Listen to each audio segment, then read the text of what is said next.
están? Soy Samar Jordi y quiero darles la bienvenida una vez más al programa que siempre los escucha, El Chateo.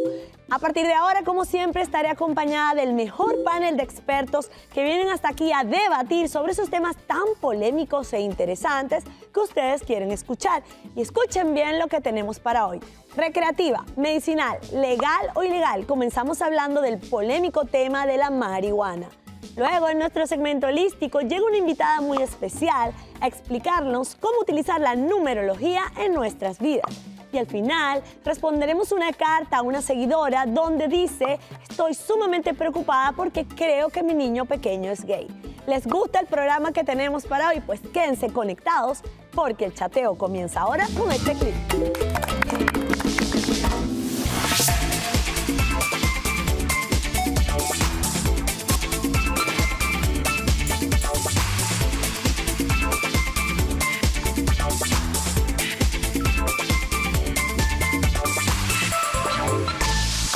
¿Sabías que en más de la mitad de los estados dentro de Estados Unidos está aprobado el uso de la marihuana a nivel medicinal y 8 estados la han aprobado a nivel recreativo?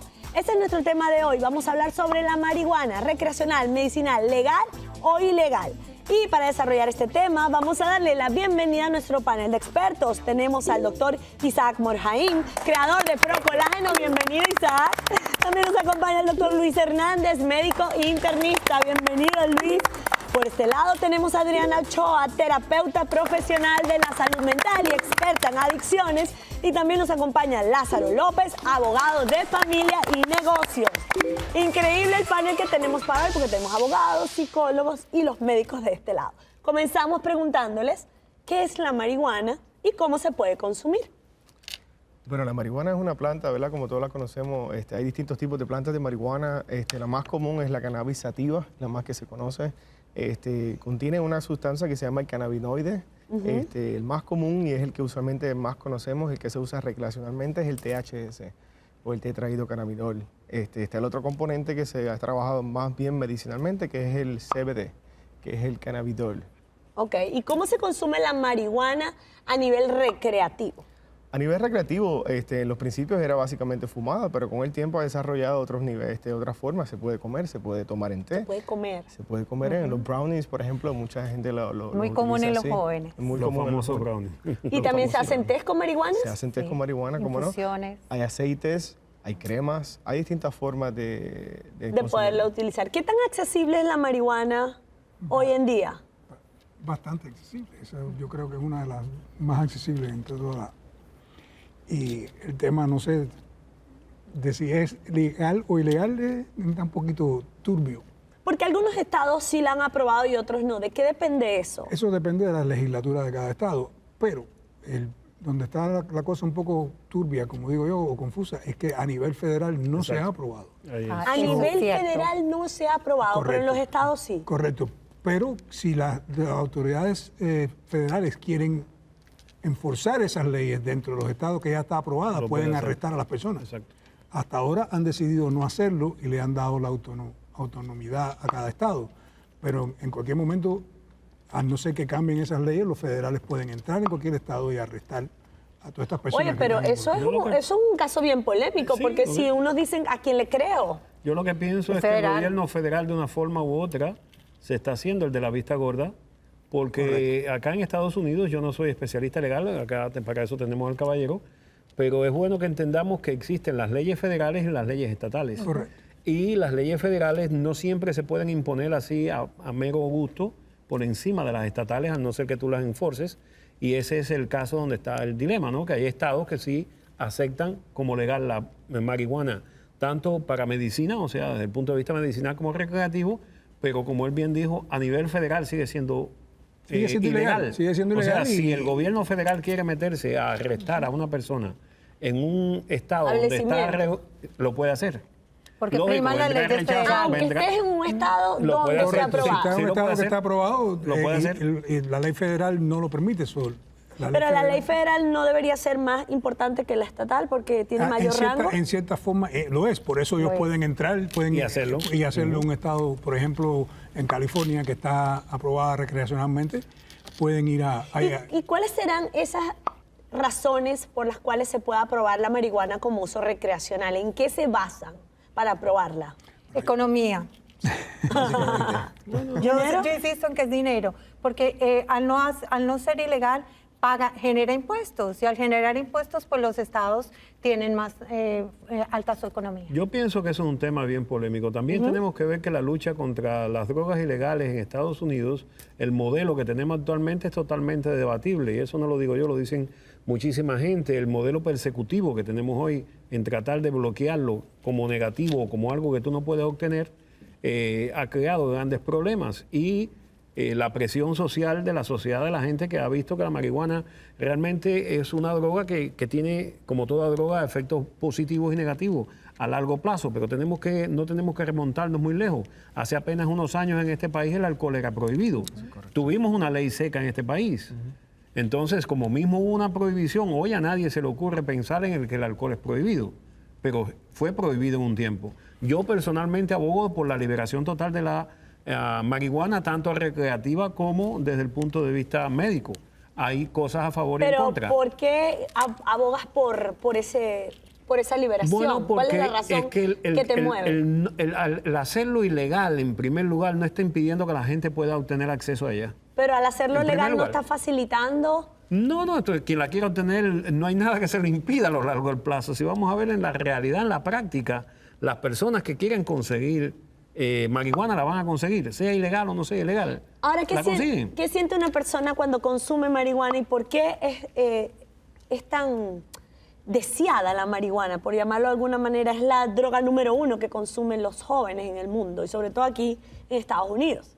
Lo que siente es una manera de escape. Generalmente estamos buscando, porque hay mucha presión, sobre todo a nivel de adolescencia, en que se está presionando porque es algo normal, porque es algo cool, porque es algo cultural, y es un escape. Realmente yo siempre le ¿Como el pregunto, alcohol, diríamos? Como el alcohol. El hecho de que el alcohol sea legal no implica que tengamos los hospitales llenos de personas con las problemáticas que trae a largo plazo el alcohol. Yo no estoy de acuerdo con la legalización de la marihuana porque en este país la presión social es muy importante. Entonces, pues nosotros estamos llenos de casos de muchachos que piensan que al hacerla, el hecho de que sea legal, entonces no es mala, porque si fuera mala el gobierno no la aceptaría, pero se maneja una doble moral. Exacto, y hay algo que a mí me preocupa. Por ejemplo, en el tema del alcohol, que es legal, la Organización Mundial de la Salud establece directrices y dice que no se debe tomar más de una copa al día en caso de la mujer y 2 copas o 2 tragos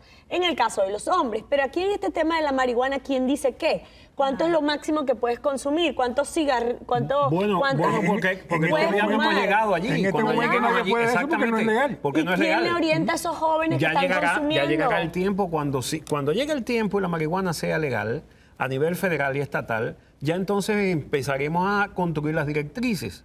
Cuánto es lo bueno, cuánto es lo malo, y podremos tener estadísticas que sean serias de cuánto es el impacto social que esto tiene o no. Miren Es lo que que este les es un leo, problema doctores. social. Hay evidencia de estudios científicos que indican que el riesgo de que una persona sufra un ataque del corazón durante la primera hora después de haber fumado marihuana es casi 5 veces más alto Eso que lo el riesgo sabemos. usual. Es verdad. ¿De qué maneras afecta la salud el consumo de marihuana? ¿Cuáles son las partes, lo negativo de la marihuana? Eso es muy cierto y la verdad el asunto es que las estadísticas en eso pero son bajas. Los pacientes, las personas que consumen marihuana de forma recreacional usualmente no tienen muchos efectos secundarios nocivos inmediatos como eso del infarto al miocardio.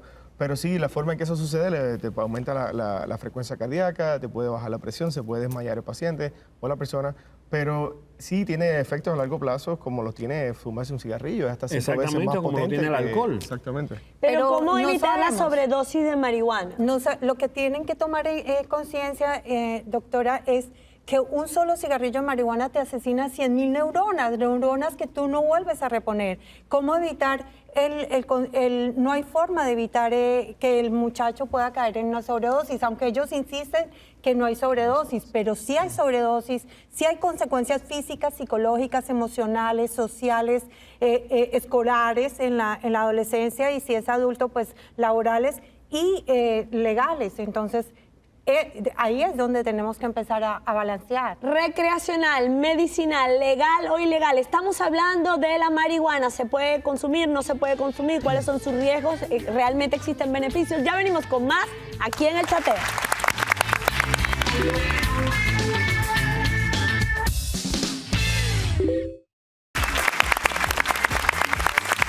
Recreativa, medicinal, legal o ilegal, estamos desarrollando el polémico tema de la marihuana y les leo esto. En estados donde se ha legalizado la marihuana, se ha reducido la muerte por sobredosis de opiáceos en un 25%. Esto por reemplazar estas drogas por marihuana medicinal. Es decir, que los opiáceos pueden causar mucho más daño que la marihuana medicinal, es lo que refleja esta estadística. Pero vamos a hablar de la marihuana medicinal. ¿De qué se trata? Hay varios tipos y, bueno, ya sabemos, ahora preguntamos en qué estados está disponible. Sí, mira, la marihuana medicinal ya la FDA aprobó, de hecho, aquí en Estados Unidos, dos formulaciones principales. Lo uno es el Marinol, que lleva un tiempo ya en el mercado, lo usamos todo el tiempo en pacientes con cáncer terminal, le aumenta el apetito y le disminuye las náuseas. Muy funcional, yo lo uso todo el tiempo en los hospitales, en los pacientes, y sí que funciona. Sí funciona. Sí funciona. Igual que en los pacientes con HIV, tengo entendido que también. Le aumenta el apetito, pacientes con caquexia y si no tienen ya Con apetito. compulsiones. Entonces, la otra parte que recientemente en abril de este año se aprobó es el Epidiolex, que es una fórmula líquida donde tiene una concentración máxima del CBD, que es el componente que estábamos hablando el otro, el cannabinoide, que es menos, que no es psicoactivo. Y entonces puedes ver los videos de internet, es impresionante como estos niños son formas muy severas en los niños de epilepsia, donde los niños sufren un ataque de convulsión cada 30 segundos, un minuto, es una cosa muy severa, y tú puedes ver cuando el momento que le ponen el líquido al niño, las epilepsias merman. Entonces, desde ese punto de vista, yo creo que no hay duda de que esto es una cosa que funciona y es algo evidente que... Es decir, que la ciencia tiene evidencia, hay evidencia científica comprobada sobre el uso, por lo menos en los casos de epilepsia y en los casos para aumentar el apetito. Sí, las hay, pero es que Y, también... esa evidencia de beneficio supera al riesgo de consumir. Sí, evidentemente que sí, en estos casos serios con estos niños es más que obvio, pero es que aquí estamos tratando de negar lo obvio cuando estamos tratando de hablar de una planta llamada marihuana. Tenemos que recordar que la inmensa mayoría de todos los medicamentos que nosotros los médicos prescribimos se originaron inicialmente de plantas, solo que esas plantas no se llamaban marihuana. Ni tenían los efectos. El problema es cuando se trata de un negocio llamado marihuana. Y entonces allí entran una cantidad de factores enormes. Pero la marihuana, como cualquier otra planta medicinal, tiene propiedades buenas y malas. Nosotros los médicos en los laboratorios que hacemos, aislamos el principio activo, o sea, la sustancia que nos interesa, y separamos la que no nos interesa. Así es. La marihuana medicinal lo que hace es que la que te da la nota, o sea, la que tiene los efectos psicotrópicos, por así decirlo, está mermada por la forma de cultivo y por cómo se purifica, y elevamos la concentración de la sustancia que hace el beneficio en estos niños con epilepsia. Me parece muy interesante lo que están diciendo, pero ahora las personas que quieren consumir marihuana no se pueden aprovechar de que en cuántos estados está legalizada la marihuana medicinal. Aproximadamente como 18. Casi 20 estados. Casi 20 estados. Eso permite que las personas adictas a la marihuana que quieran consumirla puedan conseguirla más fácil. Es decir, una persona que quiera consumir marihuana puede consumirla a nivel medicinal. Tiene que tener un doctor que le escriba una prescripción, una receta, para ir a los lugares que están designados para dispensar de esa marihuana. Pero al estar disponible o casi disponible, no se presta a cosas indebidas para que la gente las pueda conseguir. Las cosas indebidas, todo se presta para cosas indebidas. Exacto. Como dice el dicho, ¿no? El que inventó la ley inventó la trampa. Pero técnicamente tienes que tener una indicación de un doctor, tienes que tener una receta de ese doctor, y ir a los lugares donde dispensan, porque eso no lo hay vamos a decir, en cualquier farmacia. No es un OTC, no es un over the counter. No es over the counter y no lo hay en todas las farmacias tampoco. Son lugares que están designados y están controlados para eso. Yo creo que en ese sentido nos toca la parte médica, ¿verdad? Hacer un escrutinio y hacer una buena práctica médica y de verdad no abusar de esto como se ha hecho con los opioides. Hoy día quiero que reforcemos eso. ¿Es cierto que los opioides pueden ser más dañinos o define lo que son opioides para que la gente lo pueda entender? Son los medicamentos como el Percocet, el oxicodona, que se utiliza mucho para el dolor. Dolores crónicos, dolores agudos. Entonces hay un abuso en la calle y se pueden comprar en la calle y como una droga recreacional, básicamente. Entonces, sí, hay gente que hace adicciones a los opioides. Y los compran en la calle. Entonces hay un abuso masivo, especialmente en la Florida. Básicamente es un problema muy grande. Y esto es una situación que no estamos curando ese abuso, pero estamos tratando de mermarlo con algo que es menos nocivo, si quieres ponerlo así. Así es, pero... Y también existe, tú sabes, los doctores que no son escrupulosos. Exactamente. Y crean estas pain clinics que le llaman, que lo que hacen es dispensar opioides para Sí, claro, consumo recreacional. vaya. Porque es un Exacto. negocio lo que tienen básicamente, y lo que pasa es que también estos opioides, al inicio tú los comienzas utilizándolo de medicinas prescritas, pero después acaba comprando la droga ilegal del opio en la calle, Y el que muchas opioide- veces le sale hasta más barato. Y el opioide es totalmente legal. O sea, Exacto. no es como la marihuana. Y Pero también se abusa. una de las cosas de lo que dicen las personas que están en contra del uso de la marihuana es que manifiestan que es la puerta de entrada para otras drogas. Es cierto. La Pero eso marihuana puede decir medicinal que no podría puede ser ser... lo mismo del alcohol. Y del También lo tabaco podríamos también. decir del alcohol, lo Del podríamos tabaco. decir del Pero la tabaco, no marihuana pasa. genera adicción, ¿sí o no? Sí genera adicción. La Y el adicción alcohol es también. El alcohol química, también lo droga. Y el cigarro también. y psicológica. Pero comparada con el cigarrillo y el alcohol, ¿cómo sería? Pero si el cigarrillo te causa cáncer en los pulmones, en la La garganta. marihuana también. Exacto, pero eso no es una cosa que... Lo que pasa es que lo que hay es más, como ya un tabú, ¿no? En lo que la marihuana. Pero, como dijo el doctor, la mayoría de los medicamentos que tomamos hoy en día salieron de plantas. Y si te pones a mirar las contraindicaciones de las pastillas y medicinas que nos tomamos, te arreglan una cosa, pero te echan a perder como 10 más. Un cigarrillo de marihuana Exactamente, las equivale a contraindicaciones. 25 cigarrillos de los que se fuman de los cigarrillos normales. Un cigarrillo de marihuana. ¿Hay evidencia científica que Hay evidencia demuestre científica. que fumar marihuana te puede llevar a un cáncer de pulmón? Los estudios están se están haciendo, pero sí, hay evidencia. Es que las evidencias son muy superfluas, porque es que tú no puedes investigar algo que es ilegal. O Exacto. sea, no podemos tener data, o sea, no podemos tener información recabada de cuáles son los verdaderos efectos, el impacto social de esto, hasta que esto no se legalice y los investigadores podamos ir e investigar abiertamente sin ser perseguidos por la ley. O sea, es decir, que estamos como en pañales con el tema de la marihuana. De hecho, los estudios son más en Europa, los que estamos hablando. Aquí en Estados Unidos, como él muy bien dice, no hay estudios de esa magnitud, pero en Europa sí ya se han hecho varios. Por ejemplo, uno va a Ámsterdam y la cantidad de personas con dobles diagnósticos, con esquizofrenia, con paranoias, son mucho más altas. ¿Por qué? Porque allá el consumo desde Es hace legal. mucho tiempo es legal. Ahora, ¿qué pasa si la policía te detiene? Si estás bebiendo alcohol, sabemos lo que te va a pasar, pero en el caso de que estés fumando marihuana o estés consumiendo marihuana mientras manejas y la policía te detiene. Bueno, en ese caso, el cargo que te ponen es lo mismo con alcohol que con marihuana, es DUI. DUI. El Driving DUI. under the influence. O sea, Ok. bajo influencia, pero no desde qué.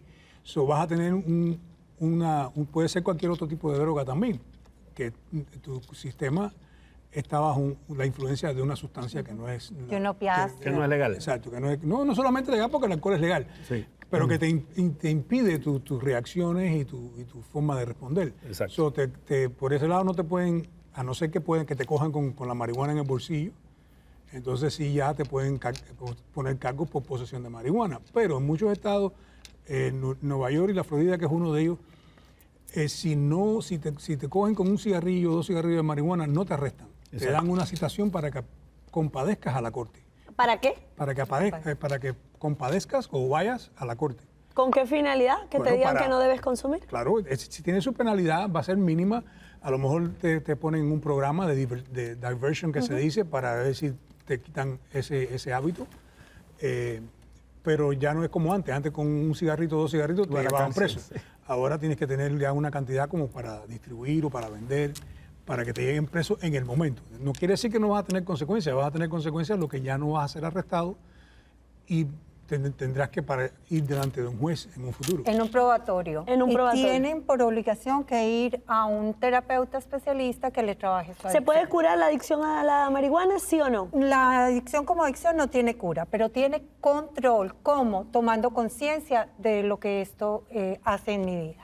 Entonces, para concluir y cerrar esta parte del programa, ustedes médicos a nivel medicinal justifican más que bien el uso de la marihuana para tratar estas condiciones específicas Desde el que punto me de vista mencionaron. médico yo sí lo apoyo. Desde el punto ¿Y de tú? vista, absolutamente. Y no solamente eso, hay otras indicaciones que van a venir con el tiempo, como lo es el dolor crónico, la espasticidad en pacientes con esclerosis Exacto. múltiple. Hay una serie de indicaciones que estamos esperando porque va a funcionar. Desde Lo que sea importante, médico. Estamos lo hablando importante médicos, es hacer el buen uso de Claro, claro. este medicamento o esta droga llamada marihuana. Muchísimas gracias a nuestro panel de expertos por la valiosa contribución en esta primera parte del programa. Y ustedes en casa no se muevan porque ya venimos con nuestro segmento holístico. Ya venimos con más en esta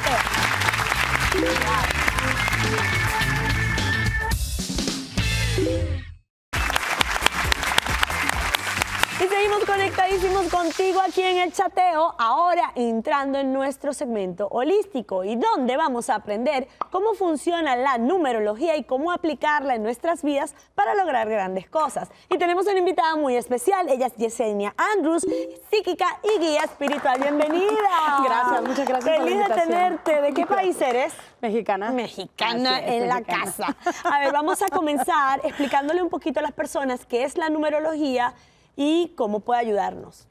Mira, lo que yo siempre hablo con todas las personas, la numerología es nuestra, prácticamente esa espina, la vertebral que tenemos, aquello que nos conecta con todo lo normal, lo paranormal, es una base, ¿no? La numerología se usa desde la quiromancia, la cartomancia, es interesante, también se usa para percepción espiritual a través de sueños premonitorios. Entonces, en mi concepto, si me preguntas qué es la numerología, es la base de todos nosotros. Ok, y es cierto que entonces con tu fecha de cumpleaños puedes saber cómo es tu personalidad, con quién puedes ser afín, con quién no puedes ser afín, con quién te conviene estar o no. Así es, porque es como te estaba comentando, o sea, la numerología es la base prácticamente, inclusive para la astrología, y en eso nos basamos, ¿no? Es por eso que muchas veces cuando hay personas, respeto, ¿no? Que tienen las cartas por teléfono, dicen, dame tu fecha de nacimiento, porque ellos se basan más o menos a lo que es tu numerología para ver cómo es tu personalidad y qué es lo que haces, y es de lo que te empiezan a hablar. Entonces, ¿para qué sirve, Yesenia, la numerología? A ver, explícame para qué es útil.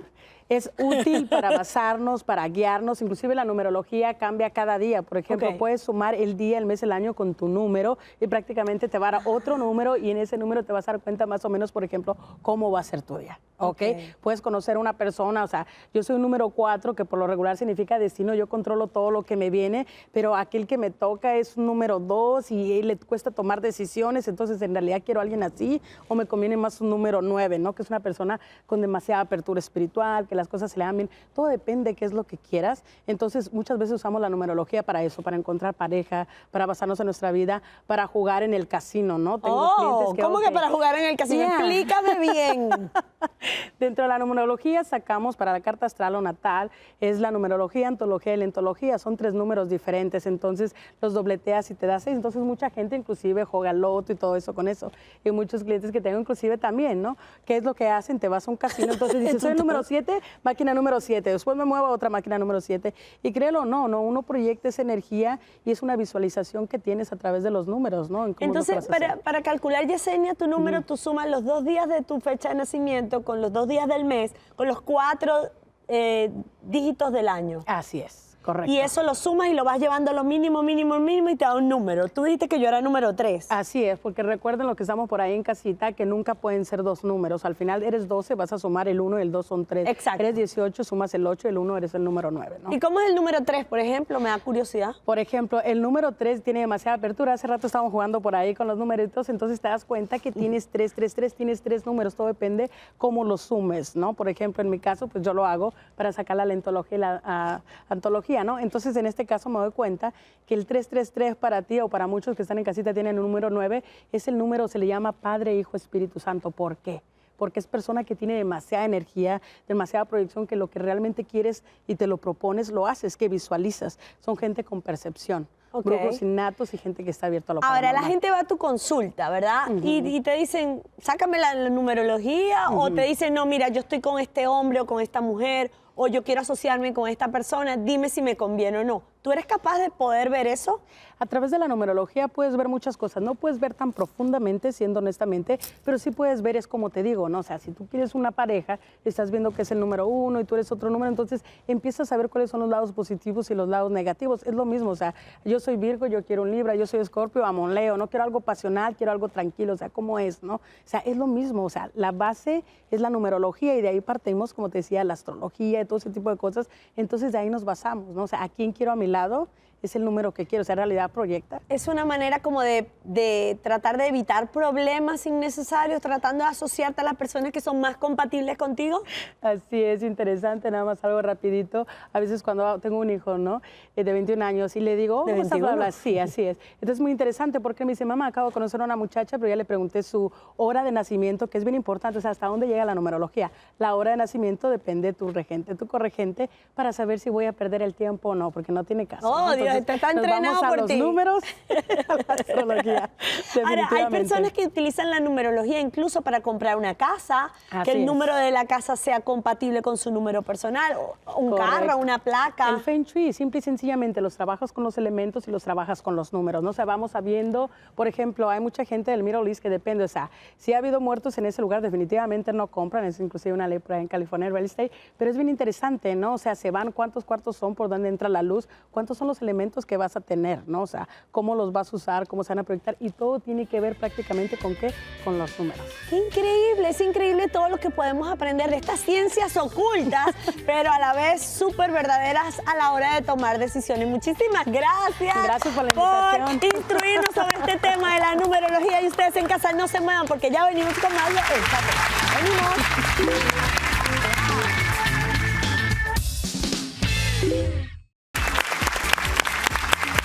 Y seguimos conectados contigo aquí en El Chateo, desarrollando los temas más polémicos e interesantes, como este que viene a continuación. Estoy aterrorizada porque creo que mi hijo es gay. Y para desarrollar este tema vamos a darle la bienvenida a Antonia López, sexóloga, psicóloga y coach. Bienvenida, Antonia. Y también nos acompaña la licenciada Elizabeth Delicio, máster en psicología. Bueno, mis chicos, porque está Isaac con nosotros, vamos a leer el correo que nos llegó a través del chat. Dice, querida doctora Samar, tengo un hijo de 11 años que nunca me ha dado problemas. Siempre ha sido bien portado, estudioso, buen hijo. Pero desde hace algún tiempo lo he visto con algunas actitudes extrañas. Se encierra en su cuarto, ve programas de concursos de belleza, solo anda con niñas y hace días le descubrí una carta de amor dirigida a un compañero de clases. Lo encaré y me dijo que la carta no era de él, pero sinceramente no le creo. Ya son demasiadas las cosas que me hacen pensar lo peor. Y la verdad, estoy aterrorizada. Creo que mi niño es gay. ¿Qué le podemos decir a esta señora tan preocupada que nos hizo llegar esta carta? ¿Cómo empezar? Bueno, que si es por algo el hijo no le está diciendo la verdad, si ella está horrorizada de aceptar quizá una aceptación sexual de su propio niño, este niño no se va a abrir. Ella tiene que cuidarlo, por supuesto mirar otras opciones, pero ver por qué el niño no le puede comunicar a ella como madre. Ese es el factor más importante, que el niño no está pudiéndose abrir a ella como mamá. La confianza. Para poder decir, esto es lo que siento, ayúdame mamá o no me ayudes mamá. Exacto, se ve que ahí hay un problema de comunicación, pero existen estadísticas que refieren que alrededor del 5% de la población podría sentir atracción por personas del mismo sexo. Ahora, ¿existe la homosexualidad infantil como tal? A ver, el deseo sexual, la orientación sexual es algo con lo que nacemos, pero que se está latente, está como dormidita hasta que llega la revolución hormonal que ocurre con nuestra Con la pubertad, adolescencia. con la adolescencia. Entonces ahí es que se despierta y sentimos esa atracción hacia un género, hacia el otro o hacia los dos. Incluso en la adolescencia ellos se pueden llegar a confundir porque están en un momento de experimentar y siempre se les dice que tengan cuidado porque pueden tener incluso conductas sexuales hacia el mismo sexo o hacia el otro y luego no afectarle a su sexualidad. Cierto, porque la mayoría de las personas gays refieren en algún momento, no la mayoría, pero una gran parte refieren haber tenido sexo con el... Precisamente. Y al contrario. Al contrario. Y al contrario, y ahí está el punto, que muchos de ellos experimentan con heterosexuales o bueno, o con homosexuales y se dan cuenta que no, pues que les gusta más una orientación que otra. Entonces yo creo que hay que tener cuidado. Pero Samar, si me permite, yo creo que a esta mamá lo primero que le tenemos que decir es calma, porque aquí no estamos hablando solo de orientación sexual, creo que está confundida. Creo que hay muchos factores a tener en cuenta en esta carta, como por ejemplo, que a su hijo le gusten los concursos de belleza no tiene nada que ver con su orientación sexual. Puede ser una preferencia personal y ya está. Además, que vaya con niñas tampoco tiene que ver con su orientación sexual. Se puede sentir bien o no, o puede ser que sí, que después descubramos que...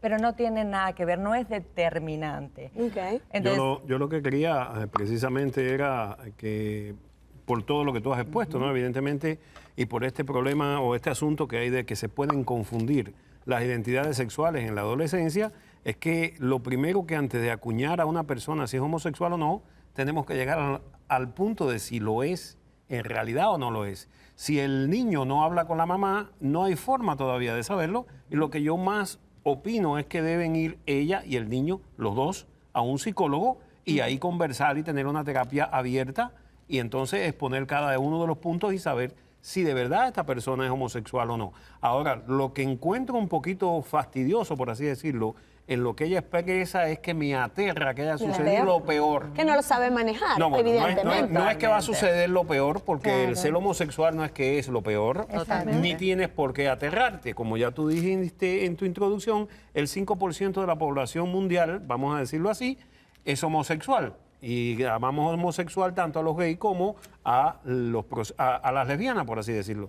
Esto es algo normal, es algo común que existe en toda la sociedad del mundo y en todos los tiempos. Yo creo, no es que sea algo nuevo, ni mucho menos. Estoy de acuerdo con lo que están diciendo Isaac y Antonia, pero yo creo que antes de llevar al niño al terapeuta tiene que ir ella, porque aquí hay un caso, obviamente, de rechazo hacia la posibilidad, hay homofobia. Totalmente. Ahora, ¿cómo ver qué signos puede tener un niño, no un adolescente, un niño, que nos haga pensar que podría ser gay? Bueno, vamos a diferenciar que la identidad sexual, con que quizá el niño esté siendo manoseado, usado, violado, y eso es lo que yo averiguaría. Cuando yo tengo la mamá, porque he tenido un montón de casos, yo voy más allá. Primero la relación con el padre, con la madre, el niño, ¿qué está viendo? ¿Está viendo pornografía infantil a los 9 años? ¿Qué le llevó a ver?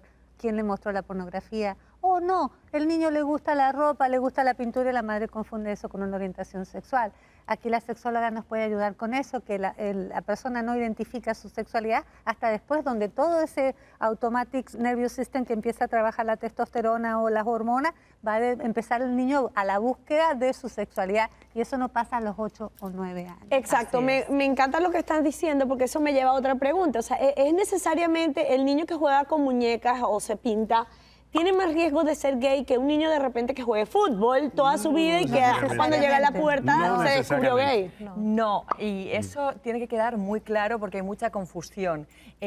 Una cosa son las preferencias, como decíamos, a ver, a los niños y a las niñas desde el momento en el que nacemos y nos miran los genitales ya nos clasifican, ¿no? Y bueno, los niños tienen que hacer esto, las niñas estas, y empezamos a educarles de manera diferente y ahí estamos haciendo una discriminación por razón de sexo. Entonces, no tiene nada que ver con quién juega, si juega con muñecas o si juega con lo que sea, no tiene nada que ver. Una cosa es, como decía la doctora, la identidad sexual, y es simplemente me siento hombre, me siento mujer y elijo lo que quiero meter en mi vida, y otra cosa es hacia quién yo me siento atraído, que ahí estaríamos hablando de orientación del deseo, homosexual, heterosexual, bisexual, etc. Y hay mucha confusión en esto, y yo creo que ahí es donde tenemos que intervenir, haciendo educación sexual a los padres. A los padres. ¿Qué actitud suelen tener los padres cuando notan que el niño se está orientando sexualmente hacia donde no debe, y lo digo entre comillas? No debe según sus padres. La actitud es de rechazo. ¿Por qué? Porque esto es algo nuevo, nosotros no estamos preparados para esto, pero realmente sigue siendo nuestro hijo o nuestra hija, porque también puede suceder con ellas. Y lo más importante es poder saber qué es la motivación que él tiene para tener estas preferencias. El hecho de que yo tenga una relación con una mujer no me hace lesbiana. Tuve una relación lésbica, una experiencia lésbica, pero ¿por qué el niño está tomando estas inclinaciones? Pero hay muchos padres que dicen, no, los niños juegan con carrito, las niñas juegan con muñecas, a ti no te toca la muñeca, no te la voy a comprar. Yo creo que todos los padres que me están viendo deberían reflexionar un poquito sobre esto que yo voy a decir ahora. A ver. Tú te tienes que sentir orgulloso de tu hijo, independientemente de lo que tu hijo sea. Exacto. Porque el amor de padres a hijos, que es muy diferente que el amor de hombre a mujer o el amor de pareja, por así decirlo, es muy diferente. Cuando tú eres padre, tú vas a amar a tu hijo. Tú puedes sentirte después orgulloso o no orgulloso de cómo tu hijo sea, pero ese amor por tu hijo nunca puede cambiar. Y tienes que darle la libertad a que tu hijo entienda eso. Que yo te voy a seguir amando, seas o no seas homosexual. Qué lindo. Esto no tiene que ver. Qué lindo. Esto es algo que de repente, según mi patrón de pensamiento, me puede hacer más orgulloso o menos orgulloso de lo que tú eres. Pero mi amor por ti no va a cambiar. Tenemos que ir a una pausa comercial y ya venimos con más de este tema.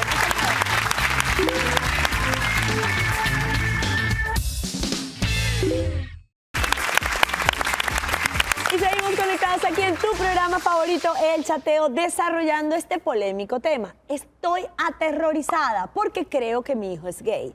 Y me viene una pregunta ahora, que es, creo que a muchos padres les preocuparía más que su hijo sea gay, es la reacción de los amigos en el colegio y toda esta parte del bullying y del acoso, porque si estamos hablando de que un 5% de la población podría ser gay, imagínate lo que es un 5% de niños dentro de la escuela en una edad adolescente donde el bullying de verdad hace estragos. Y no solamente es el bullying, doctor,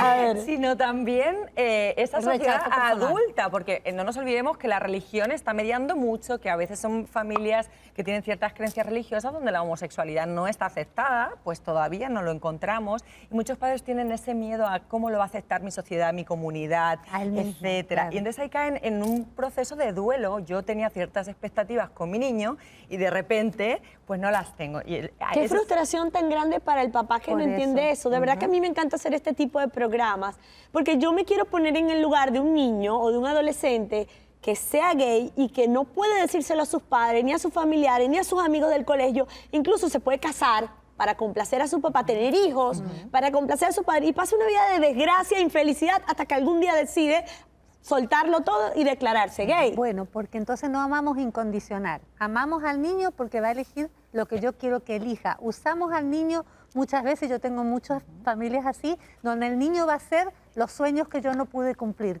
Quiero que sea el abogado. ¿Ustedes vieron esas competiciones de niñas que las ponen de modelos, que las, Sí, las son ultrajan, torturantes. torturantes, porque esas mamás no tienen resuelto acá, que era la oportunidad de ella, no la del niño? Bueno, con el niño gay pasa lo mismo. Vamos a amar a nuestro hijo por lo que él elija, aunque no estemos de acuerdo, aunque no fue lo que planeamos, o vamos a hacer de ese niño un infeliz, un depresivo, le vamos a decir, vos tenés que hacer lo que yo digo, porque si no te echo de la casa no vas a ser aceptado. Pero ¿sabes por qué ocurre yo eso? creo- Por el qué dirán. Porque Totalmente. todavía somos esclavos de qué dirán mis amigas, qué Exacto. dirán mi gente. Yo creo- Voy a hacer burla. Totalmente. Yo creo precisamente que el temor de muchos padres, sobre todo si son hombres, es el temor a qué van a decir los amigos de él por él Exacto. tener un hijo Claro, gay o el que un hijo dirá. Proyecta sus homosexual. propios temores. Y le tienen ese temor porque muchas veces los padres creen que la sociedad les va a cobrar que qué hice mal, porque creen Porque hemos que culpado. eso es una responsabilidad del como se culpan padre entre ellos. de que el hijo haya salido de una manera u otra, y ahí estamos en un serio problema. Y en Eso esas- está en la psiquis del Hola. papá y de la mamá. ¿Qué hicimos mal? Que tenemos, mira, este asunto ahora que nuestra hija o nuestro hijo es homosexual y la sociedad no lo va a cobrar. Me Y encanta tenemos esto que miedo a está ello. diciendo, me parece muy importante, Isaac. ¿Cuál debería ser el proceso de adaptación de unos padres que se acaban de enterar o que sospechan que su hijo puede ser gay? Bueno, venir a Aceptar. buscar la ayuda. Paciencia, y venir a paciencia, buscar la mucha ayuda. paciencia. ¿No Sí, es cierto? la Y ayuda es entender, importante. darle también el lugar a los padres que lloren, acepten, hagan el proceso. Vivan su duelo. Exacto, porque tampoco es que, ay, te lo digo y aceptame y yo ya no me aceptas. No, porque el papá también y la mamá tienen de estas sociedades latinas, por ejemplo, tan cerradas a este tema. Yo lo que hago es darle las estadísticas, es decirle, esta es una población que se suicida el 50% porque no tienen apoyo. Es una población que sufre de todos los trastornos porque no tienen a dónde ir, nadie los quiere. Durante los siglos los hemos tratado de locos, diferentes. Entonces, entender que estos niños te dicen, yo siento esto y nunca sentí otra cosa. O sea, hacemos la terapia de familia, pero dándole el lugar al niño que dijera a ver si de verdad es gay o es algo confuso. Totalmente. Y no solamente hay que hablar de duelo. Cuando estamos hablando de estos temas, también hay que hablar de educación. Yo no me canso de decirlo, porque a veces nos llegan papás que simplemente aclarando ciertas falsas creencias que tienen en torno a la homosexualidad, a eso de lo que hablábamos antes, la diferencia entre orientación sexual e identidad sexual. Aclarando y teniendo claro esas cosas, la vía para trabajar todo esto se facilita, se convierte mucho. Incluso también se llevan herramientas para poder ir al tutor a la escuela o hablar con las personas que tengan que hablar. Entonces es importante esa educación. ¿Qué consecuencias aceptación. psicológicas puede traerle a un niño el hecho de ser víctima del bullying por su orientación sexual? Imagínate, es un El trauma. suicidio. Es un trauma porque entonces Autoestima. no me aceptas como soy, tengo que ser como el otro quiere que yo sea. Vos imagínate que hoy te levantes y te diga yo que sos anormal y que te tenés que acostar con una mujer si no estás loca en la cabeza y tenés un trastorno. El proceso de sentirías? trauma O sea, es tan grande que puede llegar al suicidio. Allí llega, Y no porque lo es el encontramos. 50%. altísimo, altísimo. El El índice de 50% suicidio es entre las gigantesco. personas homosexuales más alto Sí. que el resto de la población, Exacto. precisamente por el castigo social que recibe. Y es Por que tenemos que depresión, tener... ansiedad, incluso por trastornos la de la presión personalidad. No nos olvidemos que nuestros niños están desarrollando su personalidad hasta los 18 años. Cuando se ven en Y un ya ambiente... ya la adolescencia es una edad bien compleja. Y el rechazo Totalmente. empieza Y por ese ellos rechazo, mismos, por ajá. ellos mismos. Ellos no encuentran las respuestas, ellos no saben qué está pasando con ellos. Ellos mismos se confunden y se rechazan. Y se ¿Por qué matan. los papás de hoy en día, bueno, muchos papás, la mayoría de los papás, anteponen su felicidad a la de sus hijos? O sea, su necesidad de que su hijo se adapte al patrón del común denominador, eso es más importante a que mi hijo sea feliz. ¿Dónde está el amor? Bueno, Porque eso no es yo de creo hoy, que Los eso es papás de la vida. proyectamos nuestras vidas a Esa través es de la los historia hijos. del Esa es la ser humano historia sobre del el ser planeta. humano. Pero además en el Exacto. proceso del duelo existe una etapa que se llama negación, Exacto. donde muchos padres se quedan anclados porque no reciben esa ayuda profesional de un terapeuta que les ayude No, pero a continuar. yo quiero decir algo con el perdón de los religiosos. Yo he escuchado incluso en algunas religiones que dicen que un niño homosexual está poseído por el demonio. No. Y que tienen que llevarlo a sanación, a, no sé, agua bendita, a los rezos, para sacarle ese espíritu que tiene. Y bueno, y Freud decía que las mujeres que no teníamos sexo éramos neuróticas y nos hacían la hipnosis y el exorcismo de alguna manera. O sea, en todas las épocas siempre hay uno que agarra la popularización de las minorities, de los menores, que son las mujeres, los homosexuales, los African American, y los demonizan. Sí, O pero sea, la parte de la religión es muy importante, porque los padres que practican cierto tipo de religiones no van a permitir nunca, le digas lo que le digas.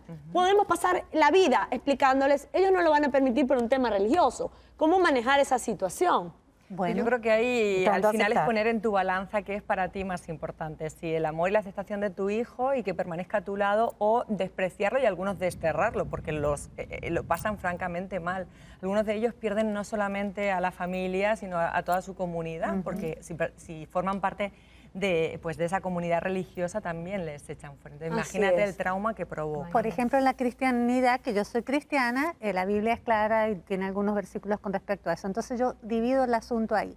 El papá y la mamá tienen el derecho de elegir su religión, pero eso no puede contaminar o desproporcionar el amor al hijo. Yo amo a mi hijo porque es amor incondicional. Así es. Y Mira, que mi señores, hijo mañana acepte o no a mi Dios o no lo acepte, es un problema de él. Pero yo voy a ser la mejor mamá y papá. Con el hijo que me toque lo voy a amar como sea. Así es, el amor es Yo soy judío incondicional. y cristiano, y la respuesta final te la voy a decir de una forma muy simple. El que esté libre de pecado, que tire la primera Qué piedra. lindo, el que Así esté es. libre de pecado, que tire la primera piedra, y el amor es incondicional. Ama a tus hijos, no importa su preferencia religiosa o sexual. Muchísimas gracias a nuestro panel de expertos por todas las contribuciones en esta última parte del programa, y los invito siempre a mantenerse conectados día a día en su programa favorito, El Chateo. Nos vemos, bye.